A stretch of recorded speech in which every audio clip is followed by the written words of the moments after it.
concrete nouns, abstract nouns.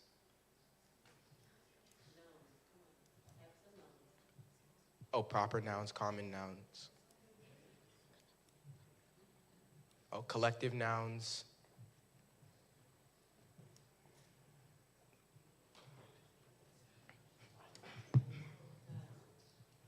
All right, the one you were missing was possessive.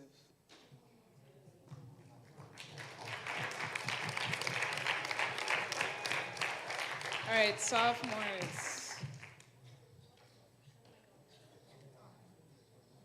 Identify the direct and or indirect object found in the following sentences. Sentence 1, the chef cooked the guest a delicious meal. B, she closed the window before leaving the house. And C is true or false, is a sentence with an indirect object will sometimes have a direct object.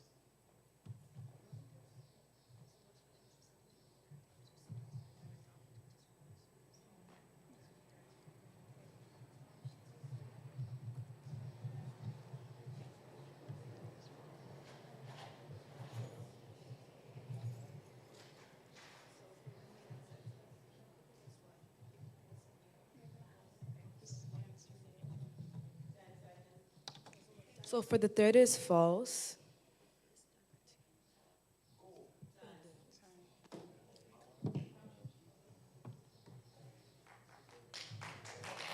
All right, juniors. So round 1 is for junior English, like 5 and 6, right? Junior, there you go. I was trying to find you guys. All right, so state one quote from Ralph Waldo Emerson's essay, Self-Reliance.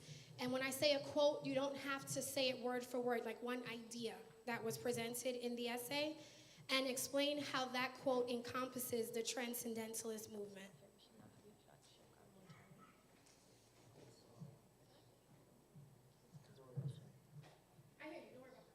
So for Ralph Waldo Emerson's essay Self-Reliance is to be great is to be misunderstood. And basically how that encompasses the movement is that you don't always have to conform to the status quo. You can Correct.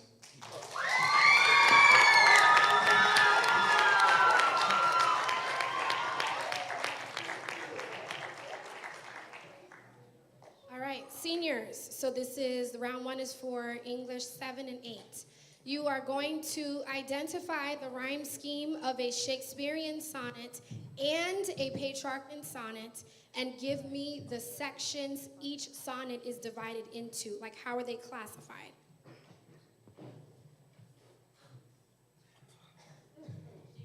Shakespearean sonnet is A, B, C, D, E, F, G, G. Quatrain and a couplet, and Petrarchan. How many quatrains? 3 quatrains, 1 couplet. And then Petrarchan is A, B, A, C, D, E, or C, D. And how is that classified? Same way you said quatrains in a couplet, how is that grouped? This is Time. Octave and sestet.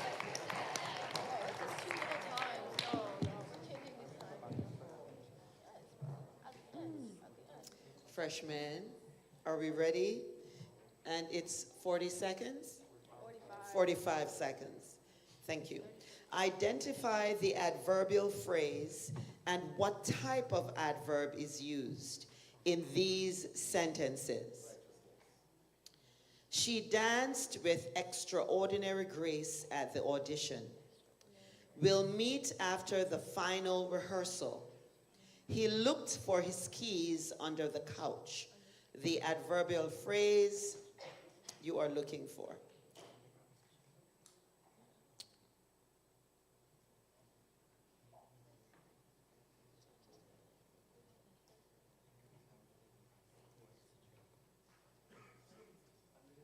For which one? What's it's an adverb of? Second one? Adverb of? Okay, next one. Adverb of? Okay, that's good.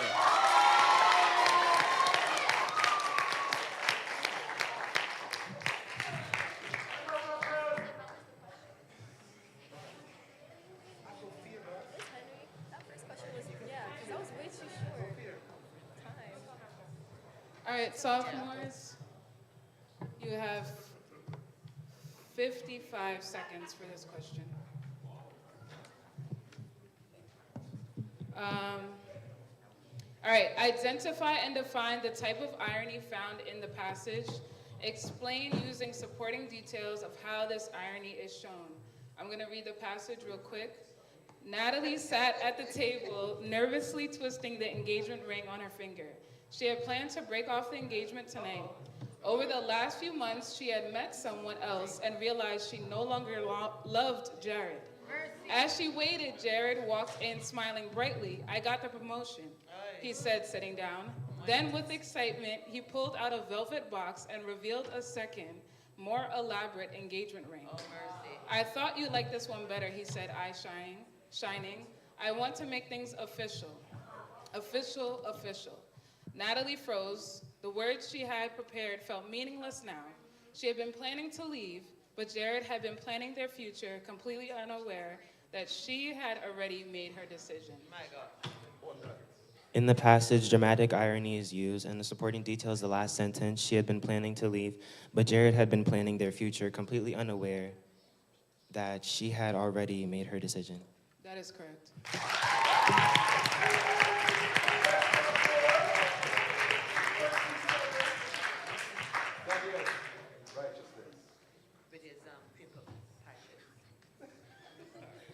All right.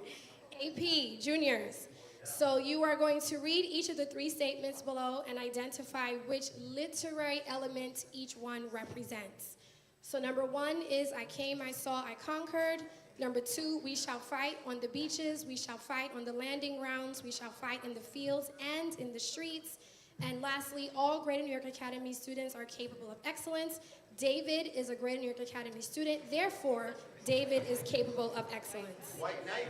The White Knight. Syllogism. Number one is, two is repetition, and What type of repetition?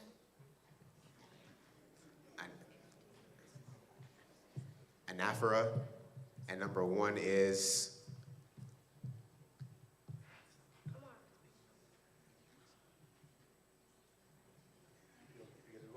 apanathosis.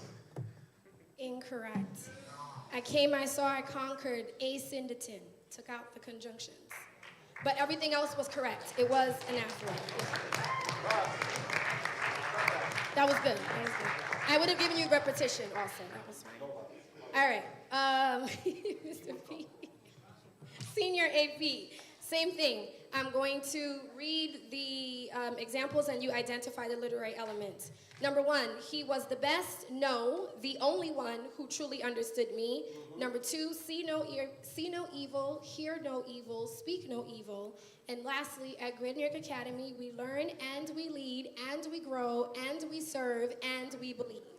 The first one is epanathosis, the second one is epiphora, the last one is polysyndeton. Correct.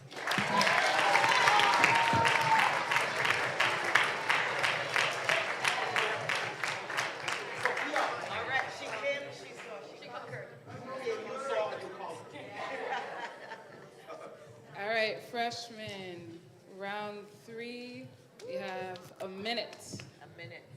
All right. You will define the following words: retribution, stultify, imbibe, and acquiesce. Yeah. Much time left? 1 minute, okay. Speak as soon So as you start, get it. yeah, as soon as you remember the definition, start. Man from ears. You remember any of the definition?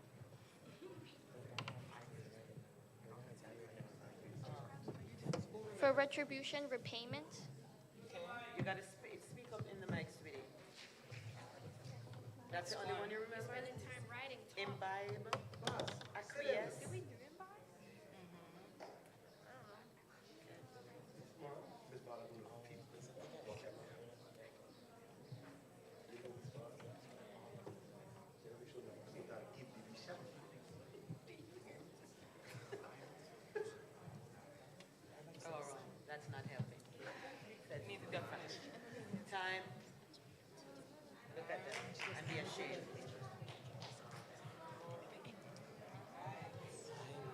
Sophomores.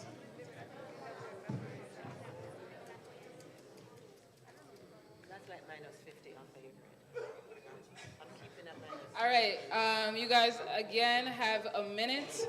You will define the following vocabulary words: immutable, proclivity, gossamer, and punctilious. Proclivity is having the natural tendency towards doing something. Punctilious is Go ahead. punctilious is very careful and very careful and exact. Okay. Gossamer could either be a thin white cloth or it could mean very delicate and Wait.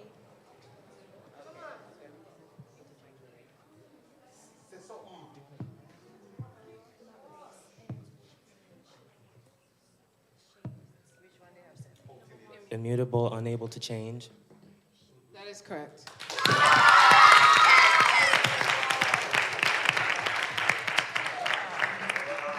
Just a point of interjection. Guys, please speak into the microphone. We can't hear you if you speak away from the microphone. So please speak into the microphone so we can hear your correct or incorrect answers. Yes. All right, juniors. So this is English 5 and 6. I'm going to read a paragraph about The Great Gatsby, and you are going to fill in the blanks. In chapter 5 of The Great Gatsby, and then you can tell me the author's name, Gatsby reunites with Daisy for the first time in blank. Tell me how many years.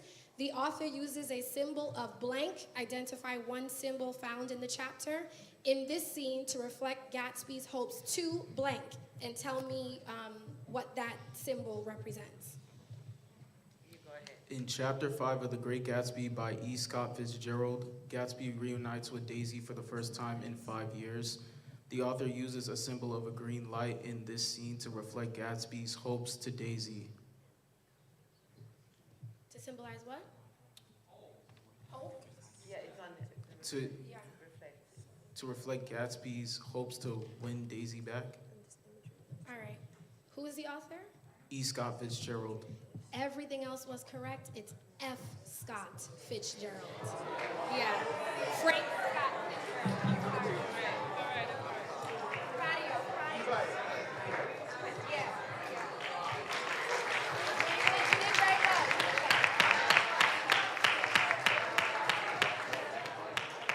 All right.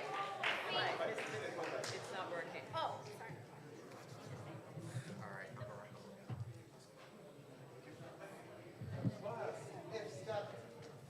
All right, this is better. Okay. English 7 and 8, seniors. Recall the Pardoner's Tale from the Canterbury Tales and answer the following questions. 1, who is the author of the Canterbury Tales? 2, where are the pilgrims traveling to? Next, in the Pardoner's Tale, who do the 3 rioters set out to kill? And lastly, what is ironic about their quest and how does it connect to the Pardoner's message about greed? For number 3, the writers came after death.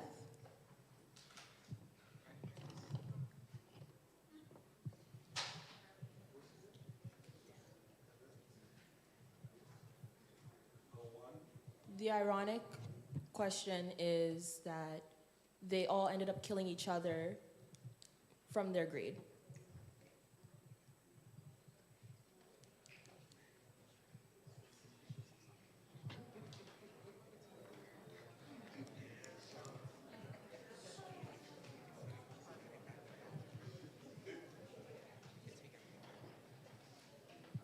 They are traveling to Death's Lair.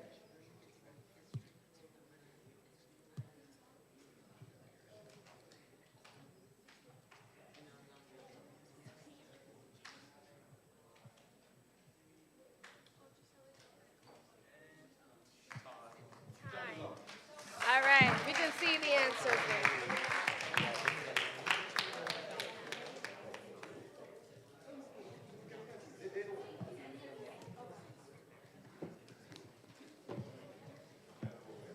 Yes. Final round, we're going to give 2 minutes to the freshmen on this one.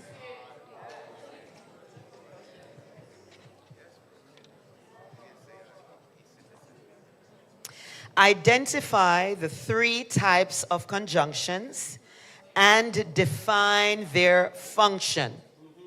Then you will write 1 original sentence for each type. Once again, the 3 types of conjunctions, state their function, and write 1 sentence for each type of conjunction.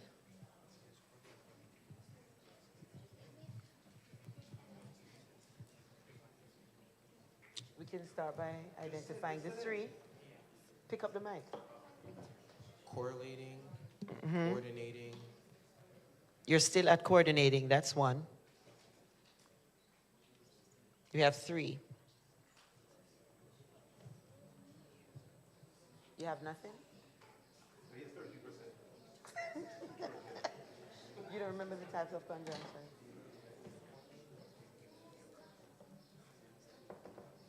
Yes, coordinating.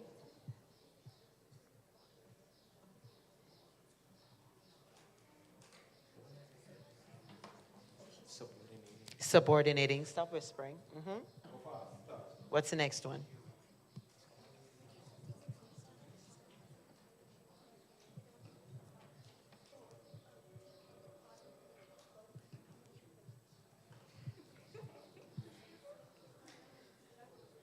Subordinating has 1 independent and 1 dependent clause. Coordinating has 2 independent clauses. And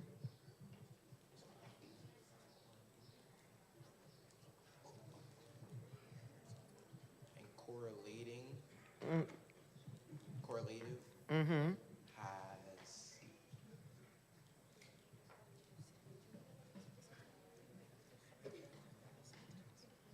What do I call that one? Correlative. twins, but I don't remember why. You don't remember why, and I call them twins? Because they come in pairs. Okay, that's correct. That is correct.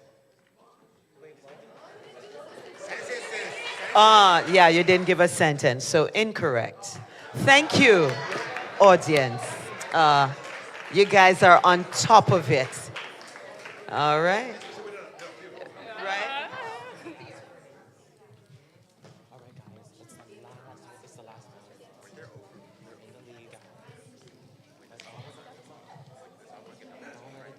All right, round 4 for the sophomores. You guys have the slip in front of you? Okay. You are going to read the short excerpt and answer the following questions. I'm going to give them 1 minute and 45 seconds. First question, what is a motif? B, what is the motif found in the excerpt and what does it symbolize? And then for C, you're identifying a theme. A motif is a recurring symbol, image, or phrase that is used to help emphasize a theme that the author is trying to bring across in a literature piece.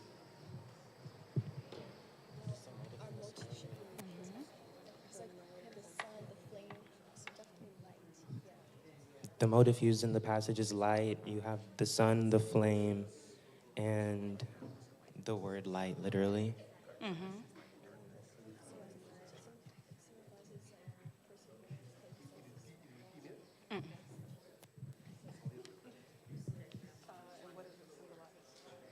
Perseverance and strength.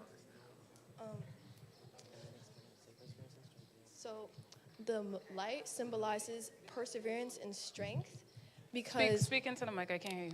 it it symbolizes perseverance and strength through the light because the light, as it says the light, the flame was small, flickering against the lantern, chill of the stones, but it always burned, showing the perseverance of the light, how it always came back, like the dawn, the sun rising and the sun setting. Oh, and our theme is perseverance or strength. I will take that, that's correct.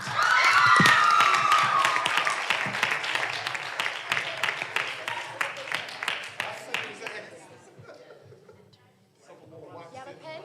Okay. And then all right, so Ms. Henry is going to give you a sheet of paper. The question is also on the paper, and you will be able to write if you need, but don't turn it over until after I read the question. Okay, so you're going to 2:15. All right, and I'm gonna need you guys to recall everything that we have gone over, okay? So you're going to read the following poem. I was in the wrong section, hold on. Yes, read the following poem, We Real Cool by Gwendolyn Brooks, and using the prompt below, you're going to write a conclusion for a poetry analysis essay. All right, and so I'm gonna skip that first part. In the poem, the speaker reflects on the lives of the characters inside of the poem and their choices. Read the poem carefully, then in a well-written essay, but you're only doing your conclusion, analyze how Brooks uses literary elements and techniques to convey the complex nature, that's what you're focusing on, the complex nature of the speaker's perspective on identity, behavior, and I'll do and or consequence. All right, so you can turn your paper over, and now starts their time. It should be. But they have it in front of them.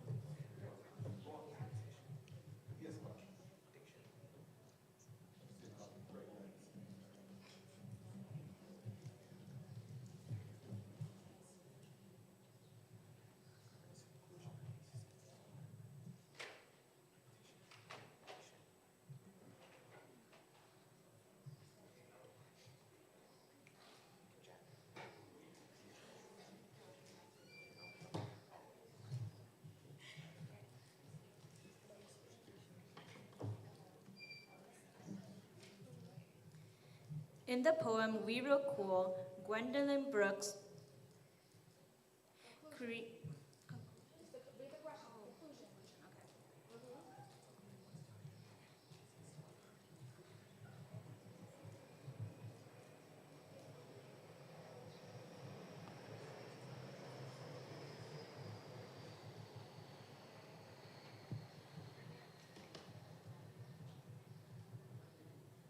You can talk it out.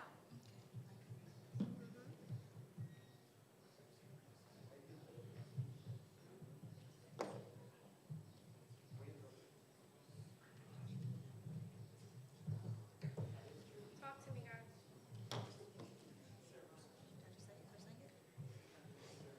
Oftentimes in our lives, we forsake righteousness and well-doing for what we may consider fun or living life to the fullest. However, it is important to remember that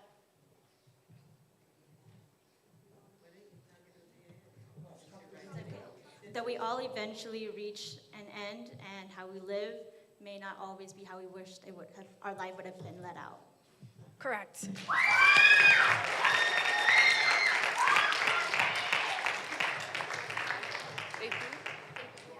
This last question is for seniors AP. You can turn the paper over after I read the question. Yeah, same 2:15, thank you. So you're going to do something similar. Read the following poem, You Fit Into Me by Margaret Atwood. Using the prompt below, write a conclusion for a poetry analysis essay. The following poem, right, You Fit Into Me by Margaret Atwood. In this poem, the speaker explores a unique relationship with another person. Read the poem carefully, then in a well-written essay, but you're just doing the conclusion, analyze how Atwood uses literary elements and techniques to convey the complex nature, this is what you're focusing on, of how the speaker's feelings and the speaker's feelings and experiences in the relationship. So the complex nature of the feelings and the experiences. Now you start their time.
Talk to me.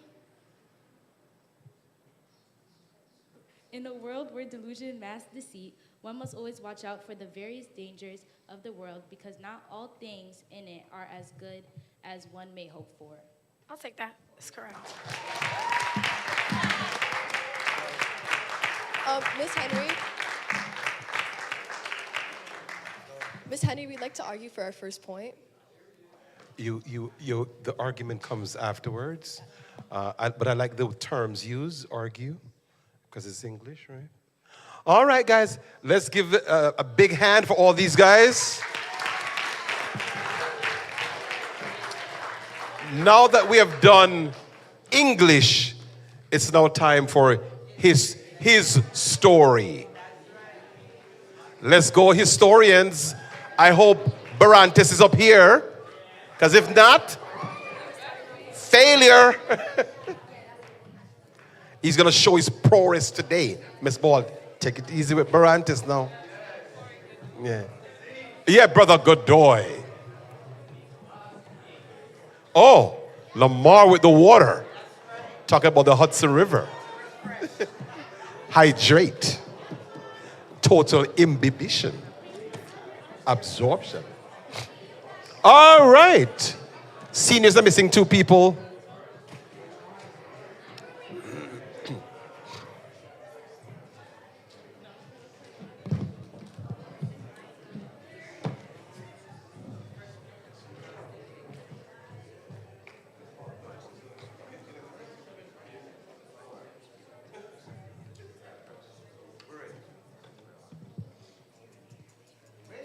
All right, freshmen, round 1. I'm going to do 40 seconds for this first question. Answer the following questions as it relates to Mesopotamia. All right, 4 questions. What does Mesopotamia mean? What was or were the main rivers of Mesopotamia? How many laws were in Hammurabi's code? And what was Hammurabi's code written on and why?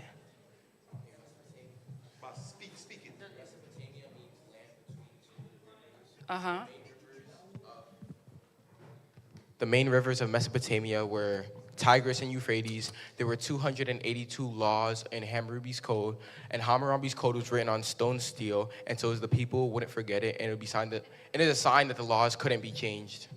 That is correct.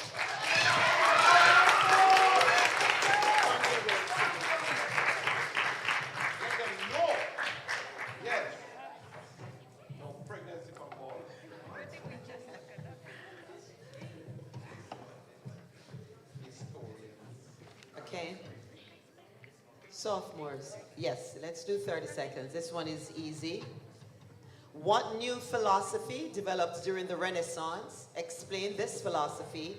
And who is considered the fathers of the scientific method?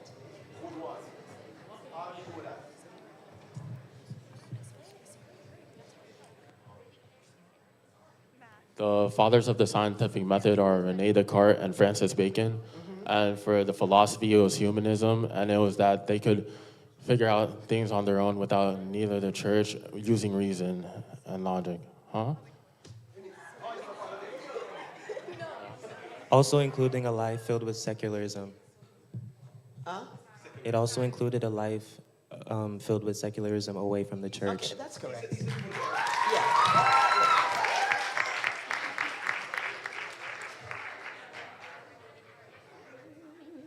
Okay, let's go down to my juniors. All right.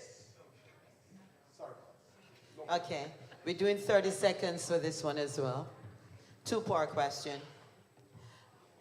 What is manifest destiny? That's question 1. Give 3 methods that were used to disenfranchise African Americans in the South and explain them. 30 seconds. The manifest destiny is the idea that America was God ordained to expand all the way to the Pacific. So it included the Atlantic to the Pacific and westward expansion. 3 methods were the poll tax, and since most African Americans were sharecroppers and therefore economically dependent and not kind of poor, they couldn't pay it, literacy test, because many didn't go to school, and grandfather clause, because many of their grandfathers didn't vote. Correct.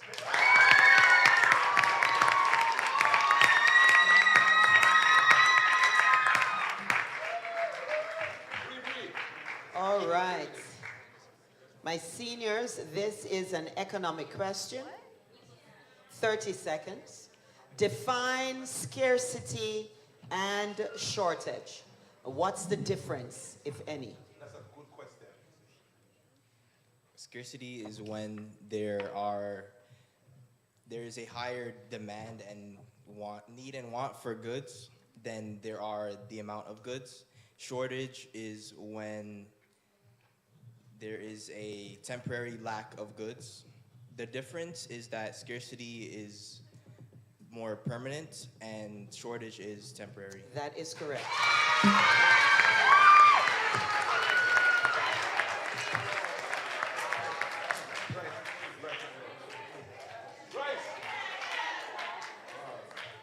All right, round two for the freshmen. Do 50 seconds for this question. Answer the following questions as it relates to ancient India. What were the two empires that we studied in class that came out of ancient India?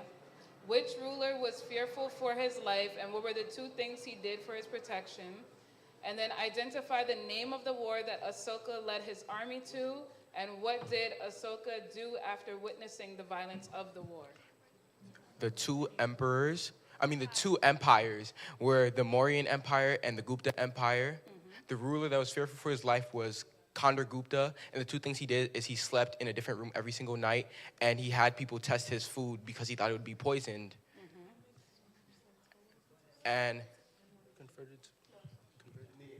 He converted to Buddhism after witnessing the violence of the war. Oh, and the Battle of Kalinga. That is correct.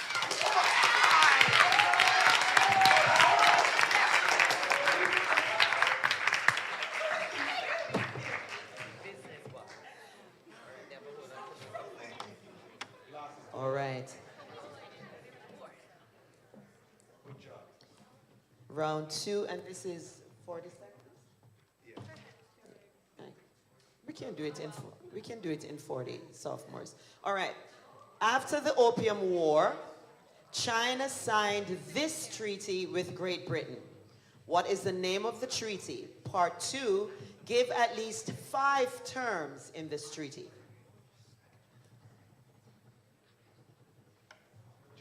They signed the Treaty of Nanjing. 5 terms? They gave them Hong Kong. They gave them extraterritoriality.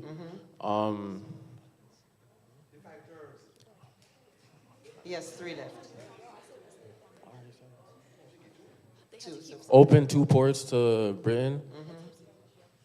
They had to allow Britain to keep selling opium in China. And 10 seconds. One more 10 seconds. The free trade for Britain. Yes, I'll take it. Guys, indemnity. They had to pay about money. Come on. Oh, I'm the same one. Boy. Pass for the cause. All right, juniors. Excelente. All right. For juniors, I think we can do this in 50 seconds. Yes. All right. State belief, ideology, or definition of the following. Be very specific. Reconstruction, Marbury versus Madison, the Compromise of 1850, Articles of Confederation, Trail of Tears, and the XYZ affair. The Articles of Confederation were the first governing... Oops, and, oh, I'm sorry. I'm very sorry. Stop. I'm actually going to give them a minute because they also need to repeat the preamble. Can I give them a minute? A minute 30. 1 minute and 30 seconds. And it will start after I repeat the questions again. So define, give ideology or belief. Reconstruction, Marbury versus Madison, Compromise of 1850, Articles of Confederation, Trail of Tears, XYZ Affair, and repeat the preamble to the Declaration of Independence and state who is the author. The Articles of Confederation was the first governing document of the United States. Reconstruction was a period after the Civil War in which the Southern rebellious states were integrated back into the Union. The Trail of Tears was the forced relocation of Native Americans onto reservations under President Andrew Jackson.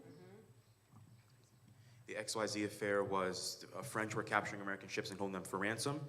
And the Compromise of 1850, it established things like the Fugitive Slave Act in order to settle tensions temporarily between the northern states and the southern states. Marbury versus Madison, the midnight justices that were installed by John Adams, James Madison's new administration fired some of them, and Marbury was sued for his position. And what did this case bring about?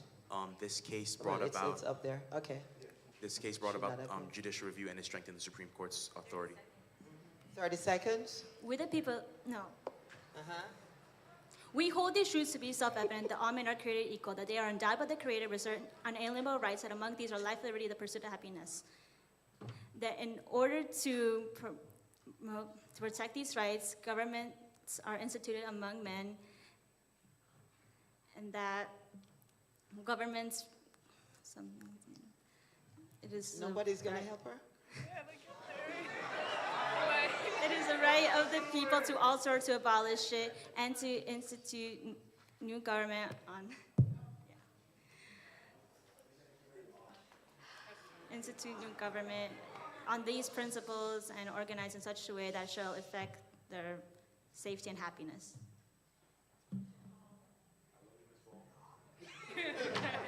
Author Thomas Jefferson. I love Brianna. Yeah. I will deliberate and let you know. Okay. Moving to the seniors.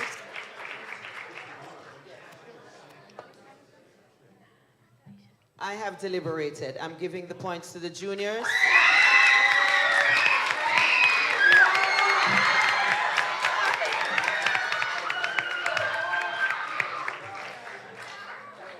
Seniors, this is a government question. What are the 6 basic principles of the Constitution?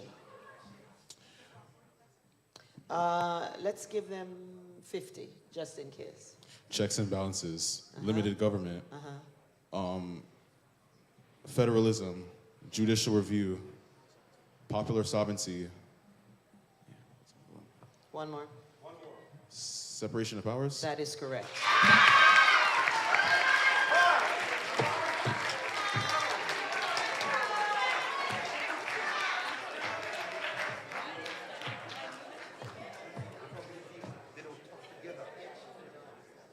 All right, round 3 for the freshmen. You guys have 1 minute. Answer the following. Actually, I'll do 1:15, just in case.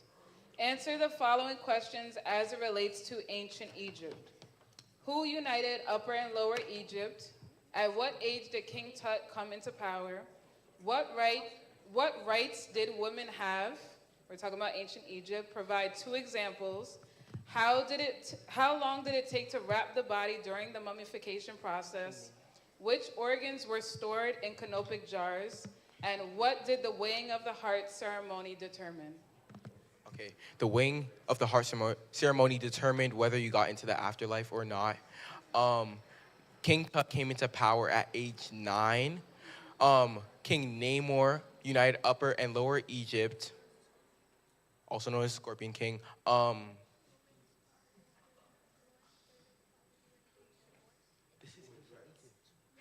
Okay, they could have 1/3 of the woman could have 1/3 of the property when it came to divorce, and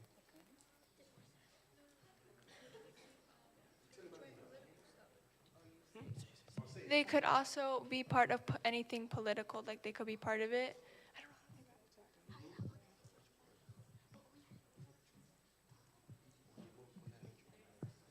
30 seconds, guys.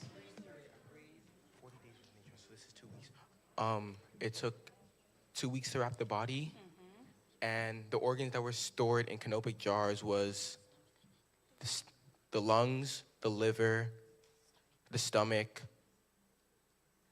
everything but the heart. No, not everything but the heart, but they kept the heart, and not the brain. The organs that were stored in the canopic jars were the stomach, the intestines, the lungs, and the liver. So, yeah.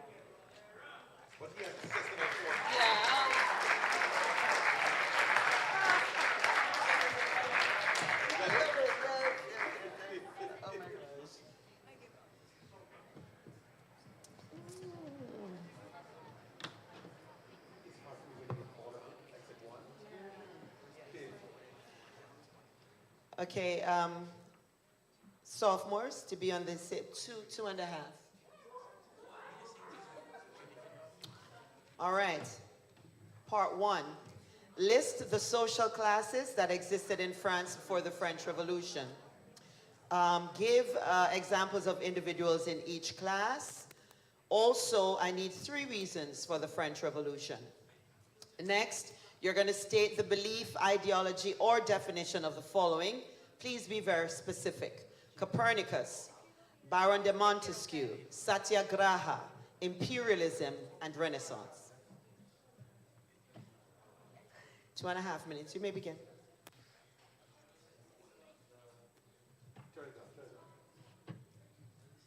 The French had the first, second, and third estate. The third estate was broken down into 2 separate groups, which was made of professional workers. The other group was the bourgeoisie.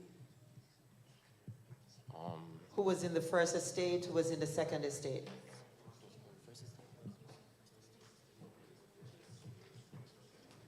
The first estate was comprised of the clergy, religious workers.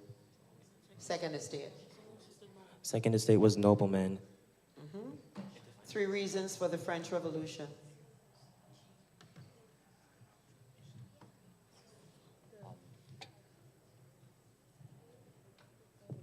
Bankruptcy.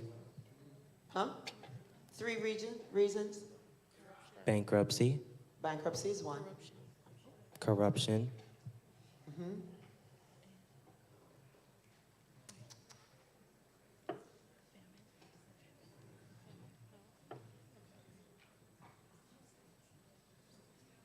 Someone should probably start defining the words until Imperialism is when one country takes over another economically, politically, or socially.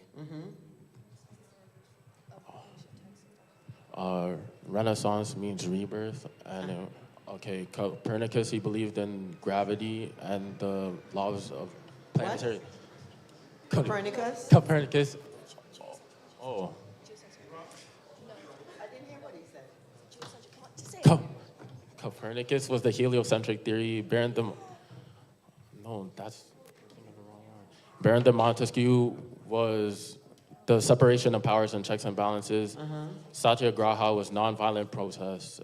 And I'm still waiting for a 3rd reason for the French Revolution. 30 seconds. 30 seconds. You have everything else correct. economic failure. You gave me bankruptcy. So that's, yeah. I need another. The unwillingness of the first and second estates to pay taxes. Correct.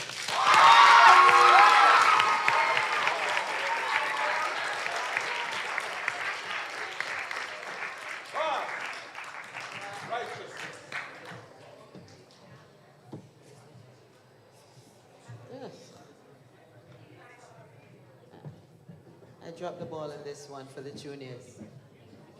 It's too easy.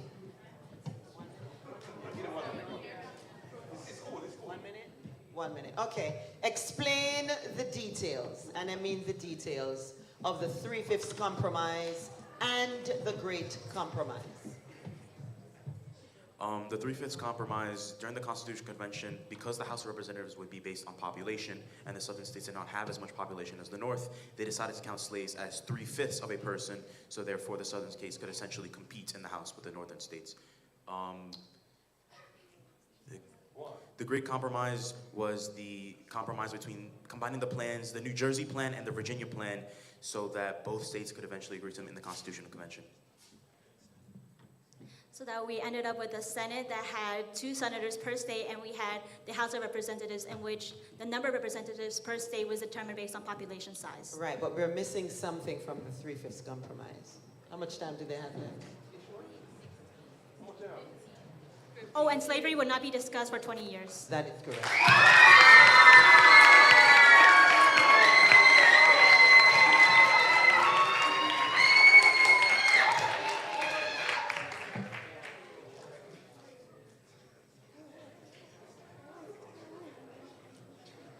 Okay, 2.5 for the seniors. What are concurrent powers? Give 3 examples of concurrent powers. What are delegated powers? And please explain them. Concurrent powers and delegated powers. Take your time. 1.5 minutes.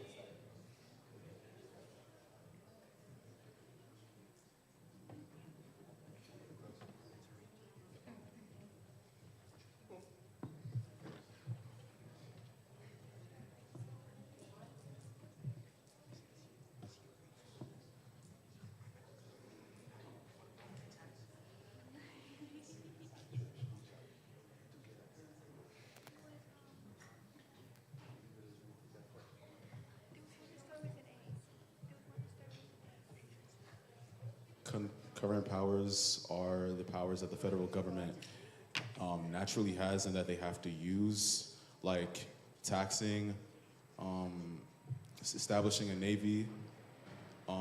Concurrent. So you're half correct. So you can fix it. Concurrent. The federal government has power. If it's wrong, it's wrong. He hasn't said anything wrong. He just needs to finish his answer.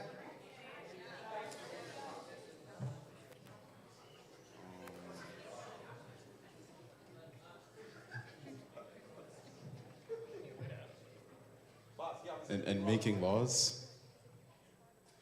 Delegated powers are powers that the states have after the federal government has used those powers. Incorrect. Concurrent powers are powers that the federal government and the state share, as in taxing. That's one example. Correct. And delegated powers, remember those powers? Expressed powers, inherent powers, implied powers. They have the power.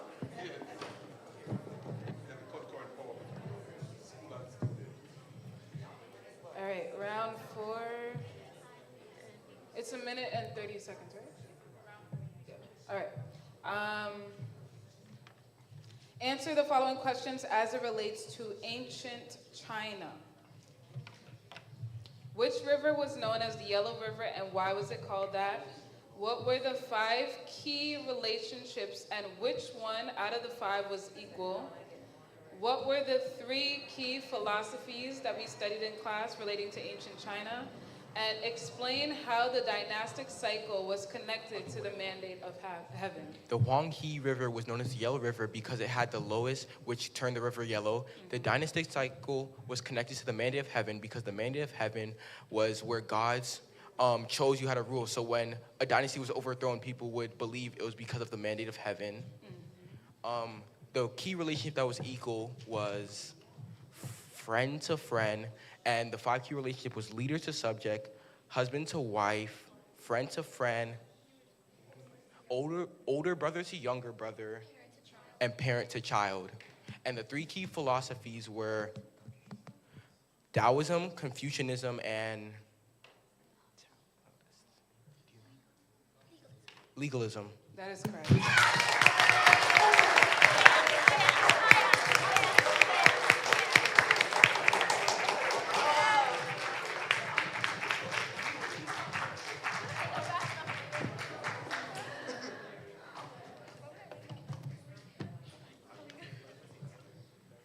Okay, I'd like 3 minutes.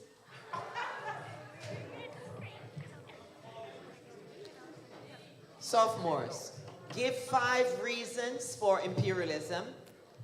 Also, describe in detail, giving dates and significance, the Salt March, the Homespun Movement, and the Scramble for Africa. 5 reasons for imperialism are God, gold, glory, powers, resources. What? God, gold, glory, power, resources.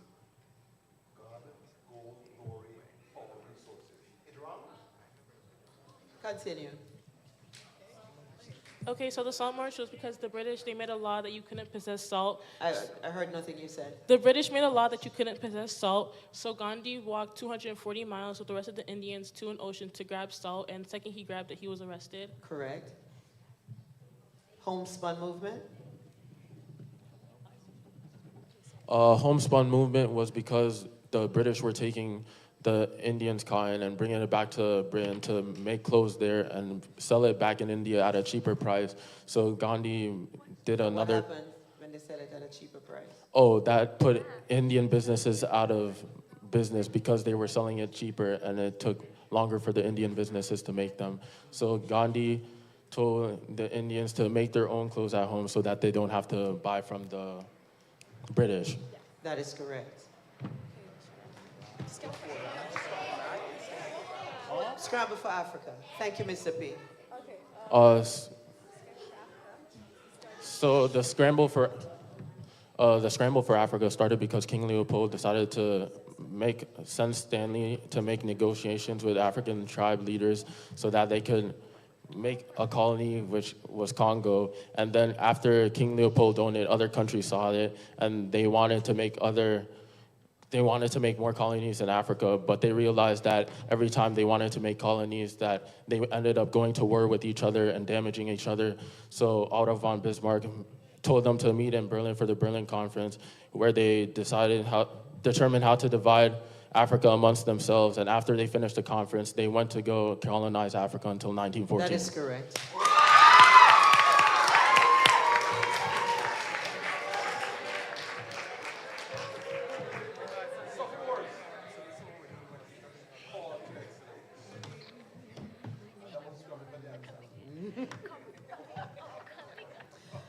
Three minutes for the juniors. It's not much. Explain push and pull factors, as in 3 push, 3 pull. Also, explain the difference between the New England and Southern colonies.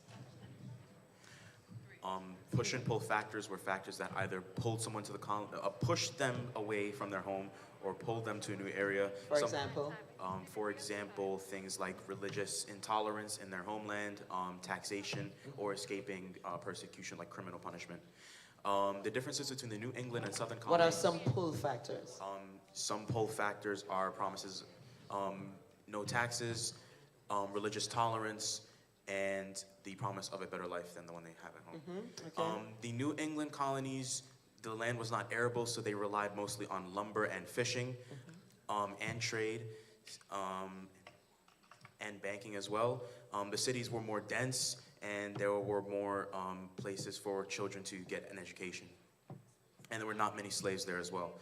The southern colonies were less dense, the population was more spread out, there was more slaves, and there was a warmer climate compared to the New England's colder one. There was an agrarian society in the southern colonies, and there was little to no education. Thank you, that is correct.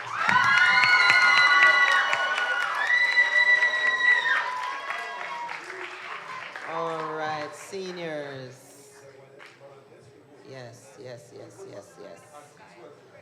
3 minutes for seniors, and all you have to do is to define these. 1, explain the 4 types of economy.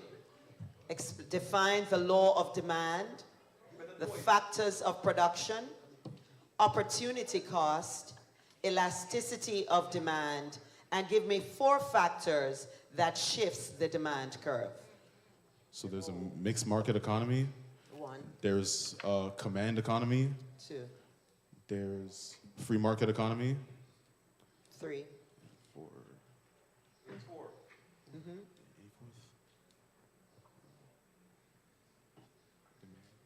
Think carefully. Centrally planned economy. You already said command. Oh. And traditional economy. Mm-hmm. The law of demand.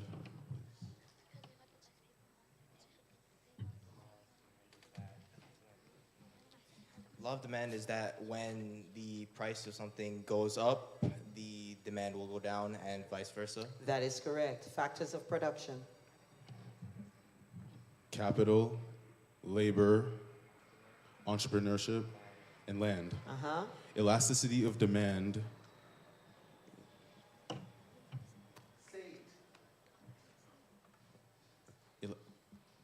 Elasticity of demand is essentially how much the demand will change when the price increases or decreases. Correct.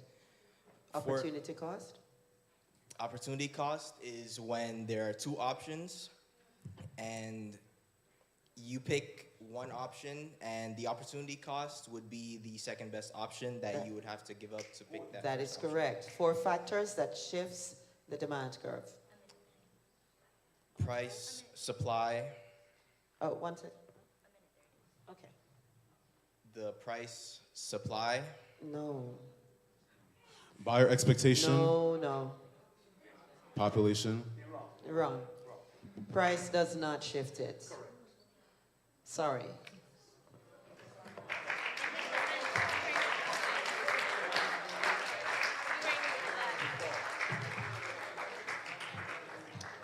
All right. Today was a good day, right?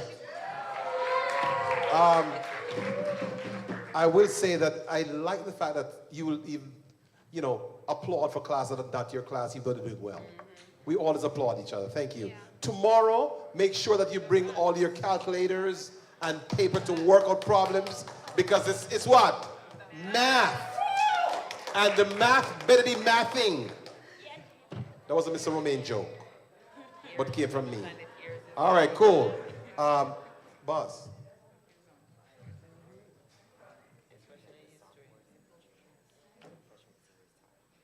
All right. I say it, boss. Tie for third place, we have the seniors and freshmen. Yay!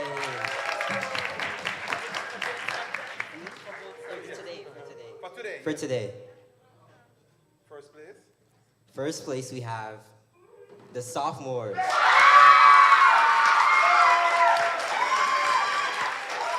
And second place, we have the juniors. Second place, we have the juniors. All right, we're gonna come back at 1 o'clock. At 1 o'clock. You took 9 minutes to get up here today. All right, we love you. 1 o'clock. All right. Let's pray. Lord, thank you so much for this day. Thank you for the wonderful English and history we had today on display. And there's the amazing students and teachers. Be with us now. In your name we pray. Amen. Seniors, you may go. 1 o'clock.